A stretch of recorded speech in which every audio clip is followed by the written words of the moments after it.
So what I'm going to go through tonight is the overall sort of path to making life multiplanetary. So we're doing a lot of good things at SpaceX. I mean, Starlink is incredible, providing connectivity throughout the world, and also, paying for a lot of what we're doing here. And Falcon 9 is the primary launch vehicle for Earth, just doing more non-SpaceX launches than anything else. And but Starship is Starship is the first design of a rocket that is actually capable of making life multiplanetary, where success is one of the possible outcomes.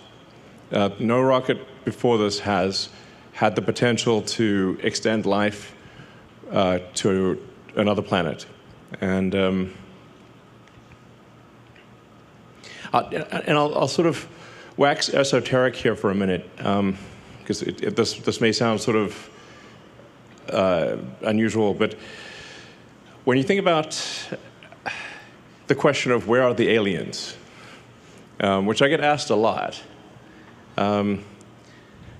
this is like the Fermi paradox. Where are the aliens? And I've not seen any evidence that there are aliens on Earth. A lot of people think there are aliens on Earth, and I'm like, great, I'd like to meet one. For a while there, when I was getting my green card and everything, it said alien registration card. I'm like, okay. But this question of where are the aliens is, I think, a very profound one, because I'm aware of no evidence of aliens whatsoever, which means that I think we're probably alone. And if you look at the history of Earth, like how long has Earth been around? Assuming that physics is correct, the universe is about 13.8 billion years old. Earth is about 4.5 billion years old. When you think about how old is civilization, I think the right measuring point for civilization, in my view, or a good measuring point, would be the advent of writing. So the first writing is generally considered to be the ancient Sumerians. Where are they now? They died out, but about 5,500 years ago, it was archaic pre-cuneiform. In fact, I suggest it's like an interesting rabbit hole to read about the history of writing. So if you consider, say, like, okay, civilization, I think if you don't have writing, you kind of need writing for civilization. So it's only been around for like a little over 5,000 years out of 4.5 billion years that Earth has been around, and the 13.8 billion years of the universe. So all of human civilization is basically the blink of an eye. It's like just a fraction. It's nothing. And I think that probably means that consciousness is incredibly rare. And perhaps fleeting. It may not last for very long. Because otherwise I think we would have seen aliens, some kind of sign of aliens. I think the most likely explanation is that consciousness is so rare that and does that consciousness actually extend to another planet? Does that consciousness extend to another star system? I mean, ultimately, if we're able to become a spacefaring civilization, a multi-planet species, and ultimately a multi-stellar species, and go out there and explore all these star systems, I think we may find that there are many long-dead one-planet civilizations. And as you've heard me say before, we don't want to be one of those lame one-planet civilizations. I mean, we want to be a multi-planet civilization, ultimately be a multi-stellar civilization, be out there among the stars. Like, make science fiction not fiction forever. Kind of make Star Trek real. So that's why I think that there's a high urgency to making life multiplanetary. because this is the first time in Earth's 4.5 billion year history that it's been possible to extend life or consciousness beyond Earth. And we've got to do that while civilization is still strong. So that's the overarching goal of the company, is extend life sustainably to another planet. Mars is the only option, really.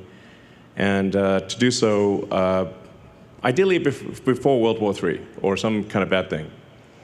The key thing is that we need enough people and enough tonnage on Mars such that Mars can survive and continue consciousness even if something were to happen to Earth. Now, I still think, well, obviously, I'm not talking about abandoning Earth or anything like that, and we want Earth to be as good as possible for as long as possible, but there are certain things that may be outside of our control. So we want to just get Mars to be a self-sustaining civilization as quickly as possible. And I think this can be done in around 20 years. So, and this giant Starship factory that we're building is obviously key to that. And the launch sites that we're building here and at the Cape and elsewhere in the future will be key to that. So let's just go through that.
And congratulations, guys, you did that.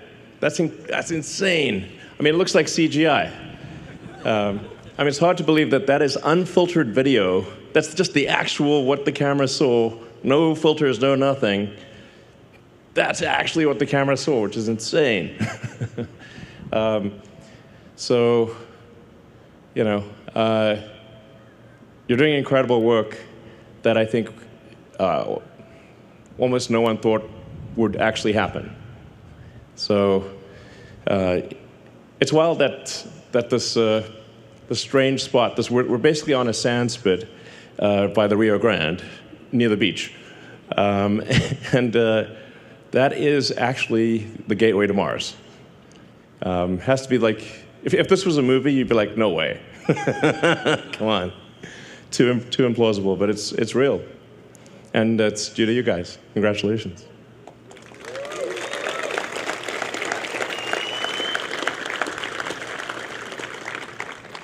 This is the side-by-side of the 3 flights. You can see our thrust to weight improved significantly.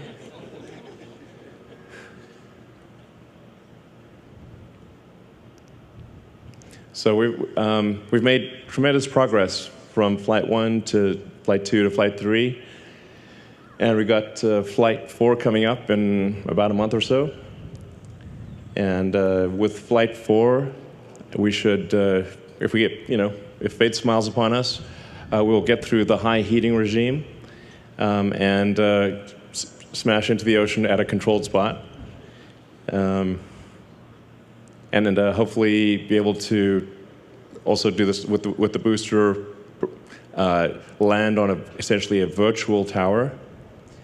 If the landing on the virtual tower with the booster works, then we will actually try with Flight 5 to come back and land on the tower. Yeah.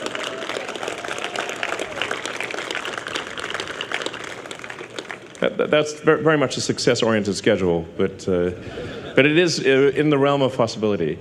But I would say, like, the odds of us actually being able to catch the booster with the Mechazilla arms this year, I think, I don't want to tempt fate, knock on wood, but I think the odds of actually catching the booster with the tower, probably like 80, 90% this year.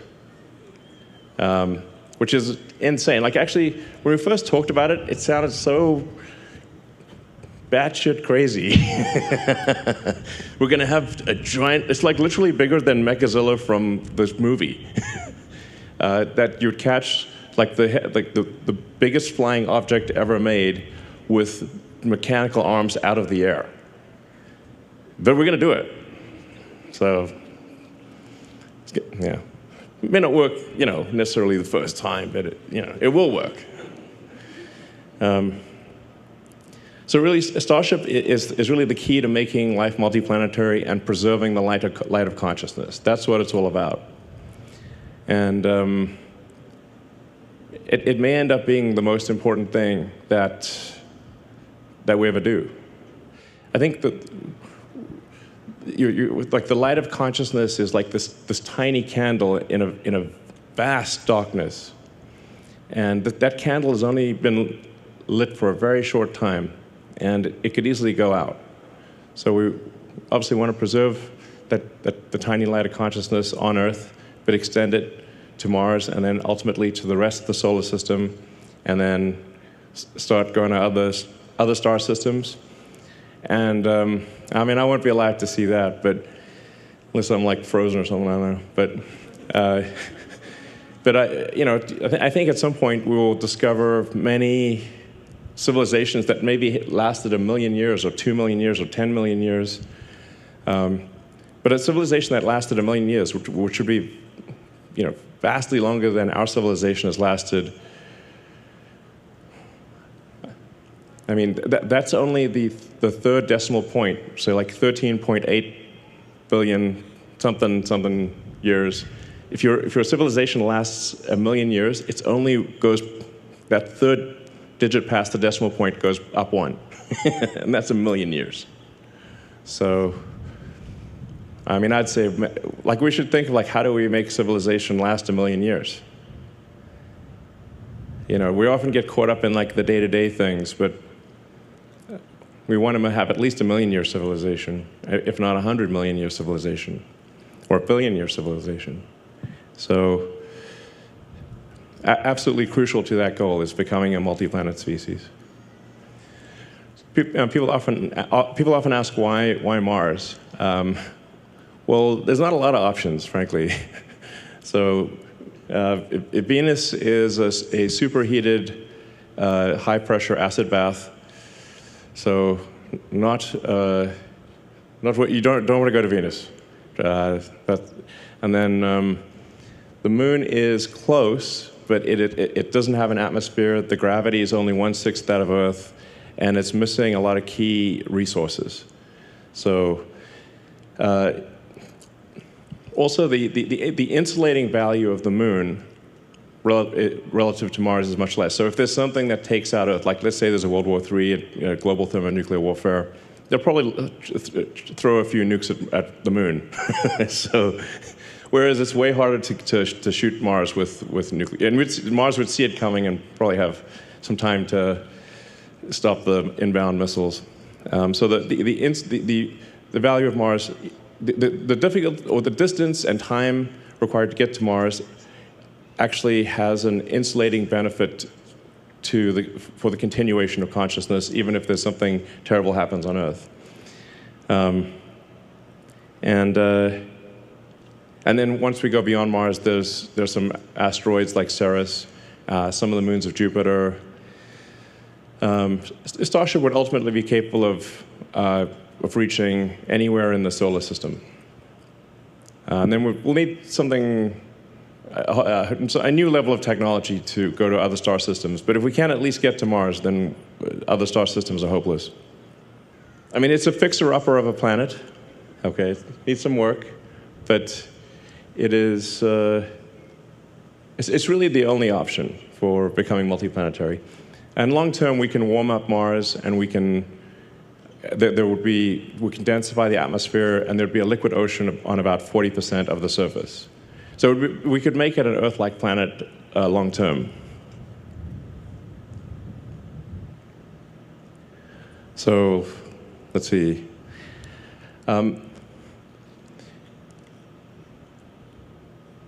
We've learned a tremendous amount from when we started the company, and at first were unable to get even a small rocket to orbit, to now where we've done 327 successful launches, almost 300 landings. In fact, give it a few weeks and we'll have done 300 landings. 261 reflights. So, many times I was told that that reusability was impossible, and even if you did it, there would be no point because nobody would want to fly rockets that much. But now we routinely fly and land the booster, and we recover the fairing. So we've learned a tremendous amount from the Falcon program that is then feeding into the Starship program. And Falcon and Starlink are what obviously keep the company going. So I'd just like to give a hand to the Falcon team for the incredible work that they're doing.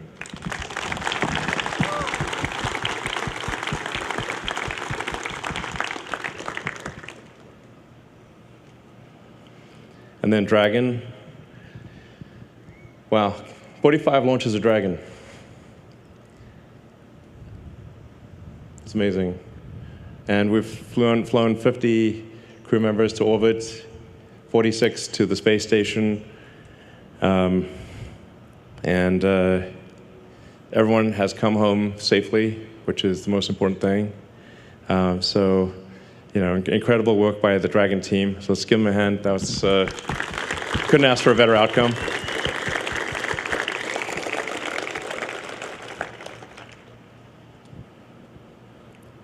And Starlink, actually, if you look at the sort of the plot of all the satellites going around Earth, this look kind of scary, actually. But there's 6,000 satellites in operation, over 6,000, and 10,000 lasers, almost 3 million customers. So Starlink is doing a lot of good for people on Earth who either don't have internet access or it's very expensive, and so it's doing a lot of good, on Earth. Because when I say we want to be a multi-planet species, we obviously want Earth to be as good as possible, and Mars to be great. So Starlink is doing a tremendous amount of that, and we're learning a lot by having this big fleet. Starlink will also be very important for high bandwidth communication to and on Mars. So, from a tiny rocket to Falcon 9, which is a much bigger rocket, many iterations of Falcon 9, and then Falcon Heavy, and then Starship. And Starship will get bigger, obviously. This year, if if things go according to plan, SpaceX will do probably 90% of all Earth mass to orbit. And then China will do about 6%, and the rest of the world will do about 4%, which is pretty wild. And then once Starship is flying, we'll be doing over 99% of all Earth mass to orbit, which you kind of have to do in order to build a city on Mars. And I should say we'll also build a lunar base as well, so it might as well along the way. So you can see that actually Falcon 1 was really, half a ton to orbit. So I think we slight error on the slide there. So Falcon 1 was about half a ton to orbit. Falcon 9, depending on in expendable mode, would do probably 25 tons to orbit.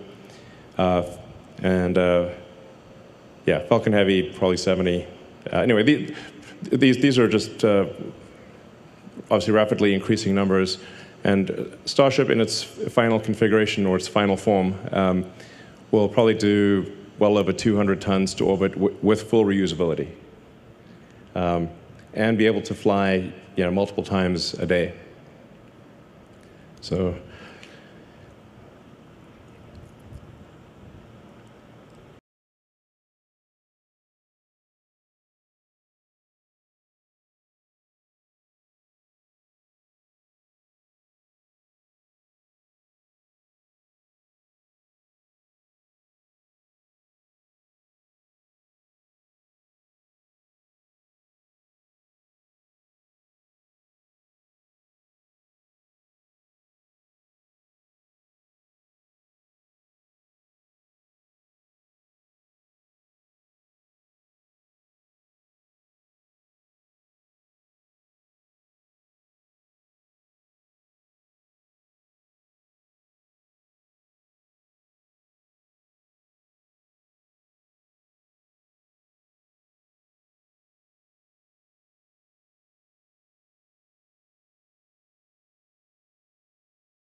I'm pretty confident we will achieve that this year.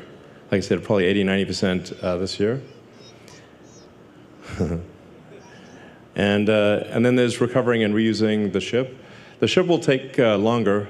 So the ship, I think we will want to have at least 2 consecutive successes of a given design that land at a specific point in the ocean or smash into a specific point of the ocean before we try to bring it back to the launch site, because we do not want to rain debris over Mexico or the U.S. So my guess is probably next year is when we will be able to reuse Starship. But I think it's highly likely that this year we will bring Starship to, or the ship side of it, to a controlled point in the ocean. And have it basically land on a virtual tower somewhere in the Pacific or the Indian Ocean. And we've already proven that we can do the final phase of landing, so coming from sort of a belly-first position to rotating the ship and landing vertically. We proved that right here. So we just need to be confident that we can get through the high heating portion of the of reentry reliably, and then we will bring the ship back and it will land on the tower as well. And we're going to build more Mechazillas. So there's going to be 2 launch towers here, and then 2 launch towers at the Cape as well. So we'll have 4 launch towers for Starship, probably by sometime next year. So we're aiming to have the first Cape launch tower and launch system operational around the middle of next year. And that'll be important for launch azimuths that are sort of fly over land.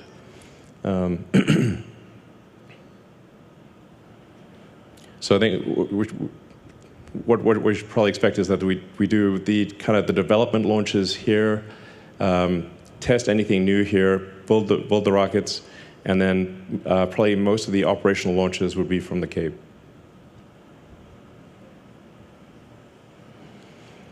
So this year we're planning to build another roughly 6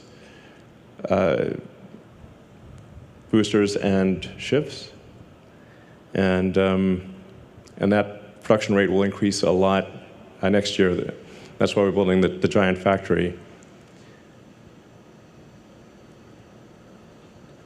Ultimately, we'll need to build a lot more ships than boosters, especially for Mars, because you'll actually want to use the ship, take apart the ship and use it for raw materials on Mars. Because the ship materials will be so valuable, most of the ships you wouldn't want to bring back, you'd want to just use them for raw materials.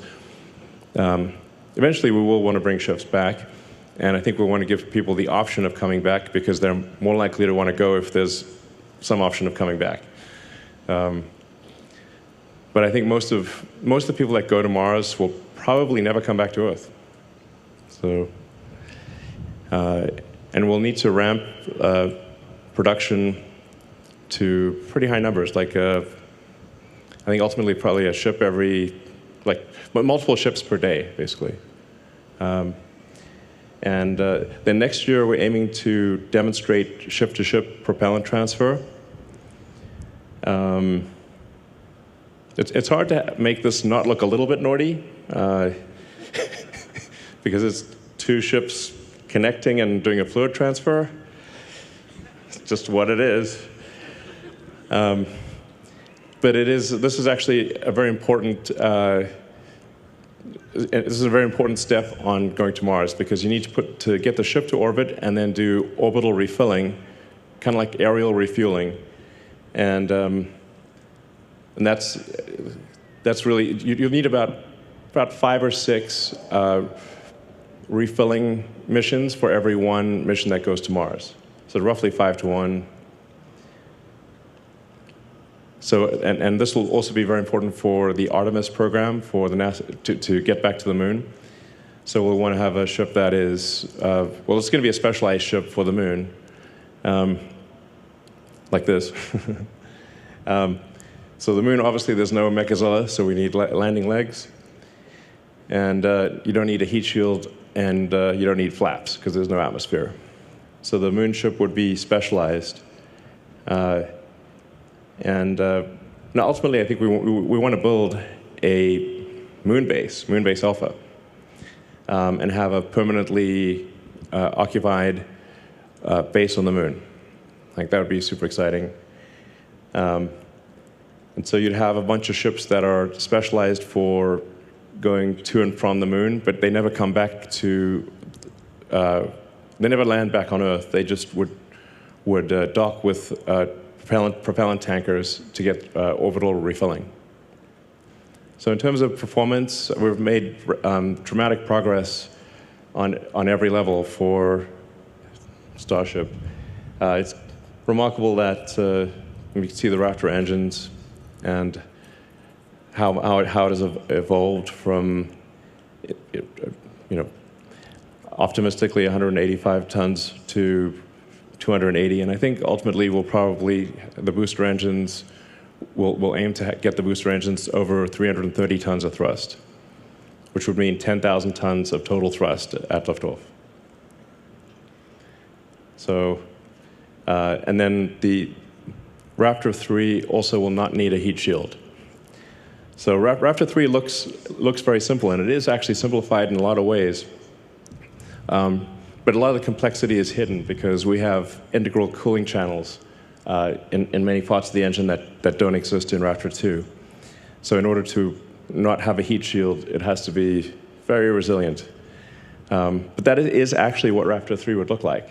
Raptor 3 looks like it's missing a bunch of parts, but actually those parts have either been deleted or they've been integrated into the system, and like I said, with integral cooling channels. And where you need secondary plumbing, the secondary plumbing has also been integrated into the pump and into the chamber jacket, and yeah, so it's much simpler. Well, it's actually extremely difficult to build Raptor 3, but but it will be easy to integrate and will have higher performance and lower total mass, and be more reliable. So.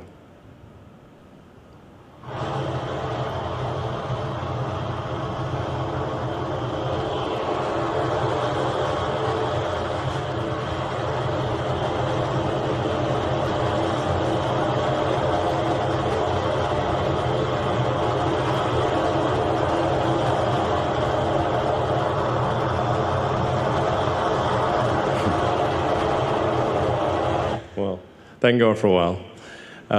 So I find it interesting to look at if you look at the flame tail on Starship and how long it is. It's a very long flame tail, which is due to the fact that the chamber pressure, well, it's just outputting a lot more gas at a higher velocity. But I think the flame tail is like maybe 1,000 feet long. It's like more than twice the length of the rocket. And that will actually get, as we increase the thrust, that will get longer. So, yeah. And inevitably, the rocket grows in height. So Starship 2, we're aiming for, like currently Flight 3 would be around 40 or 50 tons to orbit. So the current design, Starship 2 will be over 100 tons. And then Starship 3 will be over 200 tons. Yeah, it's going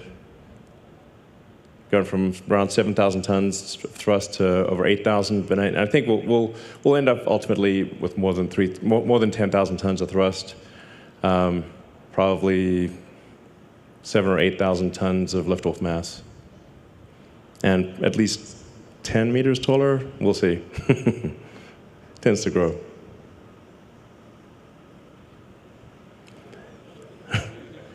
Yeah, exactly. So it probably grows a bit more than that, even really.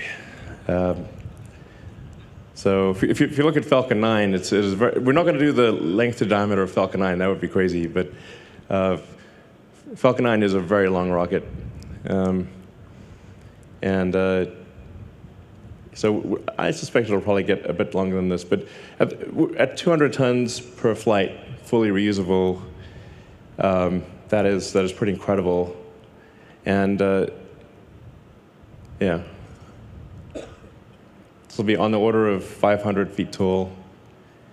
And then there's thousands of design improvements here. So.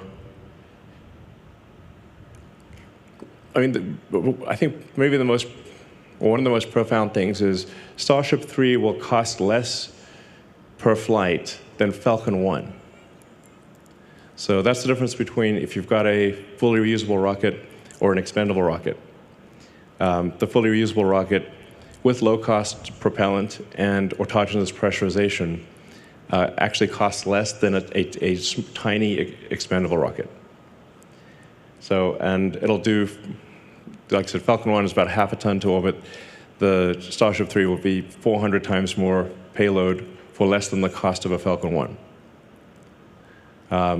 Ultimately, I think we might be able to get the cost per flight to Earth orbit down around $2 million or $3 million. So these are sort of unthinkable numbers. Nobody ever thought that this was possible, but we're not breaking any physics to achieve this. So this is within the bound, without breaking physics, we can do this. So the Mars missions are 2 years apart, or 26 months.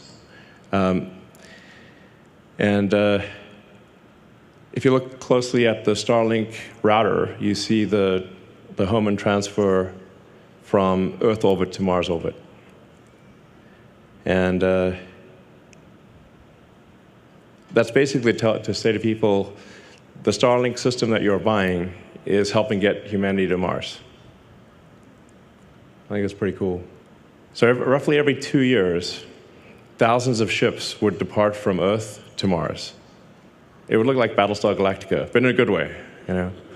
Hopefully without being chased by the Cylons. But it would be an incredible thing to see these thousands of ships departing every 26 months for Mars. What this diagram is basically saying is that for getting to Mars, we would essentially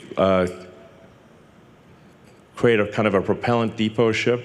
The propellant depot would look more like a hot dog than like a sphere. It's really just a long ship with a lot of insulation.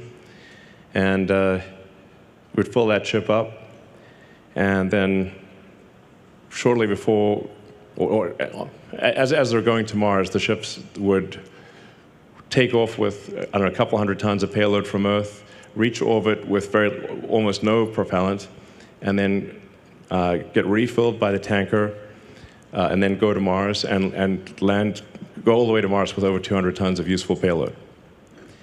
Then on Mars, in the beginning, I think we would simply reuse the ship materials, so most of the ships wouldn't come back, but then over time, you'd want to bring the ships back so you could reuse them. And for that, we would need to create methane, CH4, and oxygen, O2 on Mars, which you can do with H2O and CO2. So the atmosphere is CO2, and there's plenty of water ice, H2O. And so it's kind of like tailor-made for, well, actually, the reason we have a methane oxygen system is because you can make methane and oxygen on Mars fairly easily, like just not a total walk in the park, but the ingredients are readily available to create methane and oxygen on Mars. So you build a propellant depot and bring the ships back, and build out, as quickly as possible, a self-sustaining civilization on Mars. And we want to get the cost of going to Mars such that almost anyone could afford it. So, like if somebody were to just work hard on Earth, save up, and that they'd be able to go to Mars. So it's like anyone, ideally, almost anyone could go to Mars. And I think you'll see a lot of governments also sponsor people, and ultimately we'll want to get. So there's kind of an optimal landing zone on Mars where you have resources. So you've got access to water or frozen water. That you're not too close to the poles, so you can use solar power.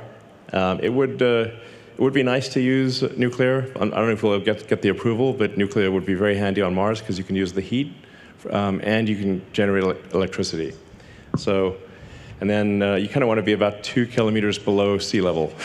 So if Mars did have an ocean, you'd actually be quite deep in the ocean, at least at first. Yeah, so let's see. That's Mars, kind of want to land about halfway between the pole and the equator, in a kind of a deep area of Mars. The deeper it is, the more you can use the atmosphere to brake, and the atmospheric density is higher.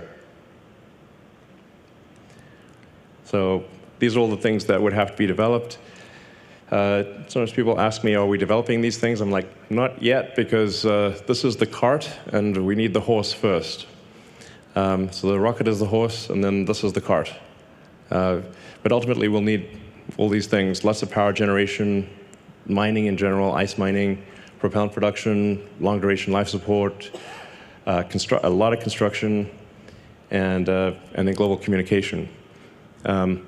So I think this would open up a lot of opportunities for entrepreneurs that want to create things on Mars, whether that is a propellant. Well, I think we'll have to do the propellant depot, but whether it's like iron ore refining or a pizza joint or a bar, there'll be an opportunity to do all the things that we like on Earth on Mars.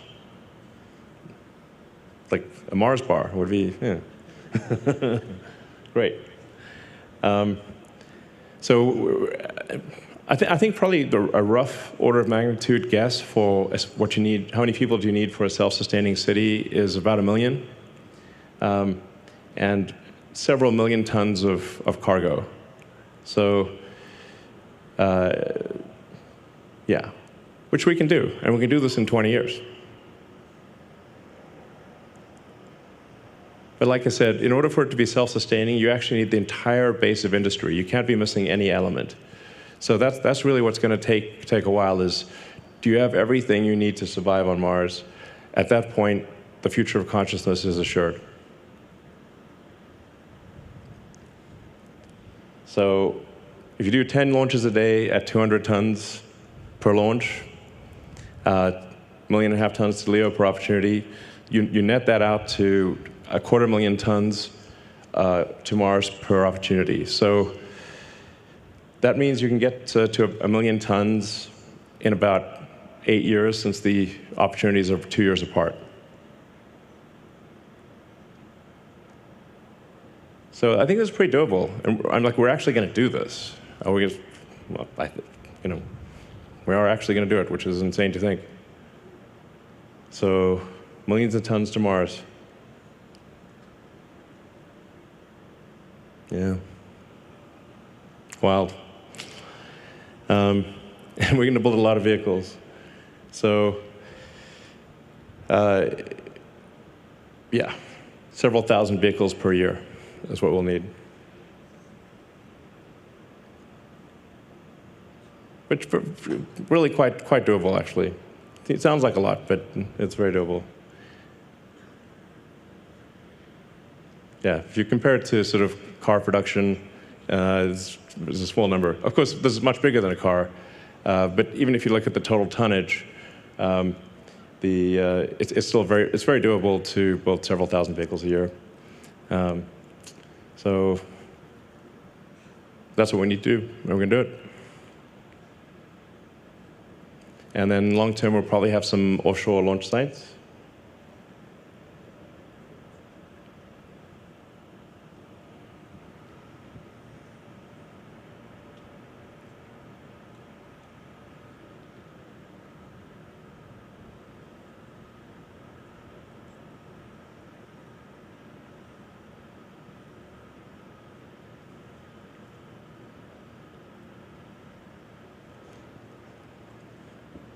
You can just imagine all of these starships waiting in orbit for the planets to align, and then this gigantic star fleet taking off from Mars.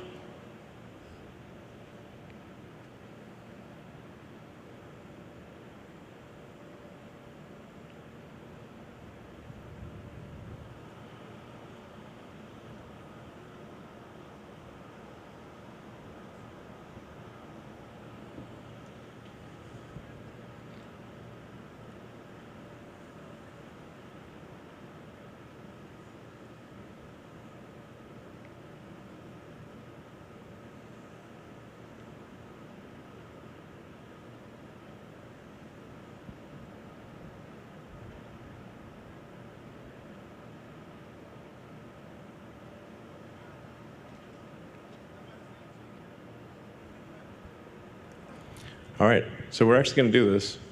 When you think about where this started out, this was literally just like a sandbar where we're standing right now. And now look at what we've done here. And we've gotten 3 flights off of Starship, and we've got a fourth one coming up. And we're building a gigantic factory that will be able to output a massive number of ships. So it's surreal, but it's real. So we're actually going to do this. We're going to take humanity to Mars. And I'm confident you can do it. So